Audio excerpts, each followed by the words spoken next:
Well, thank you, Nathan Harding. I'm married to a Yukon girl, Ruth, and I have two boys, one born here, one born in Redcliffe.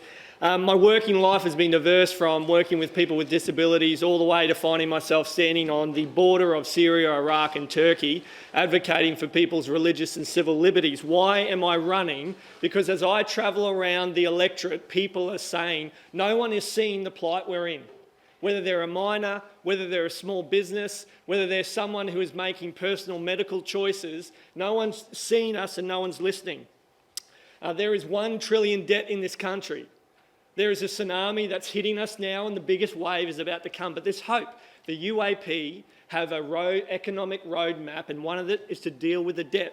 We are going to put an export licence, 15%, on all iron ore in this country. The other mandate that we're dealing with, we've heard of vaccine mandates, the next one is net zero. Our industries and our people's lifeblood is being choked, and it's not just a mandate that we're more familiar with, but there's government policies that are mandating this thing net zero, and in our region that will cost up to north of 11,000 jobs into the future. That's why I'm running. That's my appeal to you, is I will stand against that as your representative in the UAP.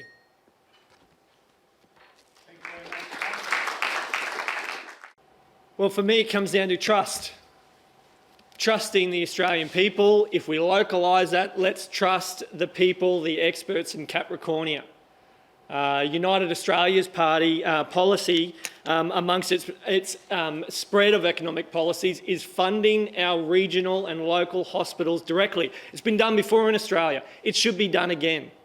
Cut through the bureaucratic tape and get it to the locals who we can trust to get the infrastructure, to get the right services, the right equipment for their local area. Being out in Clermont, of course, and being asked by Catherine about their hospital facilities. We would be looking at funding them directly. It's been done before, we'd do it again.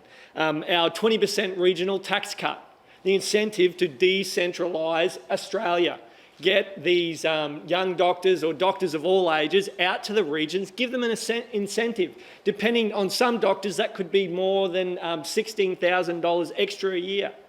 Our communities are great out here.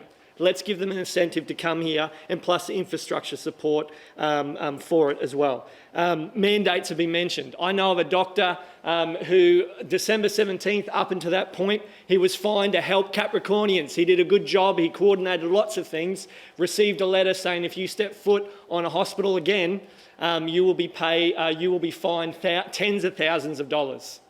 This has to stop. It's madness, it doesn't make sense, and we all know it. Who amongst us doesn't work in a workplace where projects and businesses have been stifled, and we're sitting there going, let us work? Well, we will trust you to work, doctors and all of you. Well, the United Australia Party, one of its other economic policies that we want to see is $1 trillion of our superannuation that's overseas be brought back to our shores. It's been done before. We've had policies before where there was a requirement that investment be made into Australian infrastructure. If we are staring down the barrels as a nation of economic uncertainty and a tsunami that is on the way, then we need extra funds to kickstart our industries and infrastructure projects here in Australia. So you're aware, federal allocation of funding to every electorate in Australia is made. So if you choose someone different sitting up here today, there will still be an allocation of federal funds for projects. And it must be said that Michelle has a great record of what she's done, but that funding will remain tied to this electorate. Connors River Dam is one that I would like to see that had been mothballed. I'd like to see that resurrected. Capricorn Coast Mariner, north of Yeppoon, looking at how do we attract more tourism and recreational use for commercial fishing and barge operators. I'd like to see a project, something like that. Highway upgrades, of course, as we all know, we travel these roads. But I also want to say that I've heard from people around town saying, look, Nathan, projects go to certain people around town. They don't always come local. Well, my commitment to you is let's have a fresh start. Let's get equal footing of projects around this electorate. And if you commit to me as your individual, then I will ensure that a fresh start happens. $5 per tub rise in your ice cream tubs is a big deal if you're a small Serena shop selling ice cream. $10 for a loaf of bread and milk if you've got a number of kids is a big deal. Deciding which life insurance you're going to drop because you're wondering how you will repay your mortgage are the types of conversations I'm having right now around the electorate. What do you need? Well, you need a plan, and you need to be able to have a plan, which was referred to before, that deals with debt, but at the same time is looking at how we're going to generate new money through provisional tax system and changing that. But you also need to provide relief, often called tax concessions or tax cuts, but then incentives to decentralise and kickstart the economy. These are the wheels of our plan. I've only mentioned the debt. Now I'll mention something I've already just mentioned with projects, 20% regional tax cut. What that does is it brings incentives, it reduces the cost of living and provides people relief. Because people at the end of the day, a bloke up in Moranbah said, Nathan, I just want to pay my bills. I want to be able to save a little bit for my savings and just go on a small holiday. We have the plans to do that. And debt does, someone says, well, why the cost that rises in the cost of living? Debt is a part of that. It has to be a part of the wheel to get us going. Fuel excise tax, we're going to pause that for good. We've got a shadow cabinet, a finance minister who's the executive director for Deloitte, who has come up with our executive with these wheel of plan. You have to have a plan. I shudder to think of a government who owns 40% of my home or has some scheme that has a stake in my home, and then in the future, I disagree with a government policy and they chuck me out of that home.